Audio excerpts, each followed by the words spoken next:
नमस्कार मित्रांनो, मैत्रिणींनो. पोल्युशन, ओके, ह्याच्याबद्दल आपण बोलू. आणि सोलर डिमिंग, ओके, ह्याच्याबद्दल आपण बोलू. सोलर डिमिंग म्हणजे काय?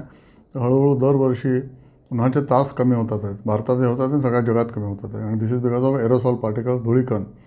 जे आपली विमानं, हजारो विमानं, हजारो काय लाखो विमानावरती उडतात आहेत आपल्या देशावरती आणि सगळ्याच पृथ्वीवरती धूर सोडतात आहेत.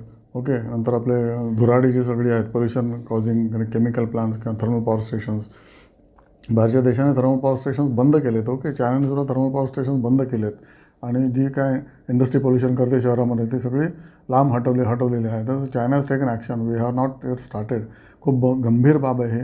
ओके, दरवर्षी साधारण किती 5 hours per year to 11 hours per year.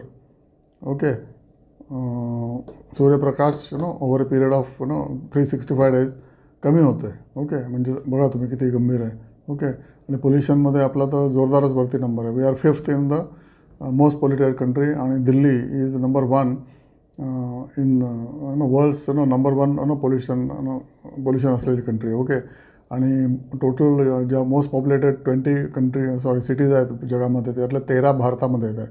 हे अतिशय गंभीर गोष्ट आहे. आणि त्याच्याबद्दल आपण काहीतरी ॲक्शन घेतली पाहिजे. कॉमन मॅनने पण ॲक्शन घेतली पाहिजे आणि ऑब्व्हियसली गव्हर्नमेंट किंवा इंडस्ट्रीने पण ॲक्शन घेतली पाहिजे. आपण बरेच लॉज करतो. ओके, पण त्या लॉज पाळता का तुम्ही? तर त्याच्याबद्दल तुम्ही खूप गंभीर राहिलं पाहिजे, नाही तर खूपच कठीण आहे. ओके, पुणे ऑब्झर्वेटरीचा हा स्टडी आहे. आणि डॉक्टर श्रीवास्तव म्हणून एक BHUचे प्रोफेसर आहेत, त्यांनी हा स्टडी केलेला आहे की पोल्युशन रिझन काय आहे आणि ते कसं कसं कमी व्हायला पाहिजे. आणि या पोल्युशनमुळे सनराईज कमी होतात आहेत. त्याच्यामुळे आपल्याला खूप नुकसान होणार आहे. ओके, व्हिटॅमिन D इम्पॅक्ट होणार आहे, आपली प्रतिकारशक्ती कमी होणार आहे.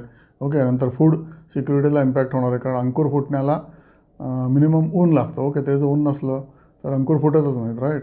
त्यामुळे आपली फूड सिक्युरिटी पण याच्यामुळे धोक्यात येऊ शकते.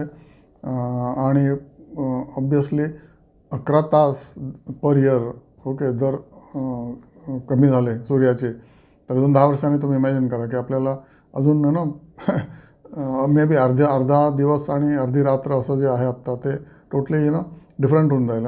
We may be like Antarctica आणि आर्क्टिका, असं नाही व्हायला पाहिजे. त्याच्यामुळे आपण पोल्युशन कमी करायला पाहिजे. आणि त्याच्यामध्ये कॉन्ट्रीब्युशन करण्यासाठी आपण प्लॅस्टिक बॅग्स पहिल्या निष्कासित केल्या पाहिजेत. जस्ट तुम्ही त्याच्यावर बहिष्कार टाकला पाहिजे. नेहमी पिशवी घेऊन जा ना बाहेर. पिशवी, आपल्याकडे गाड्या असतात, घोडे असतात, त्याच्यामध्ये पिशवी टाकून ठेवा, 2-4 पिशव्या टाकून ठेवा. सो तुम्हाला प्लॅस्टिकची पिशवी दे रे बाबा असं सांगायला जरूर नाही पडणार कुठल्याही भाजीवाल्याला किंवा कुठल्याही तुम्ही काय घेतलं तर. हे प्रचंड भयावह आहे. 1988 to 19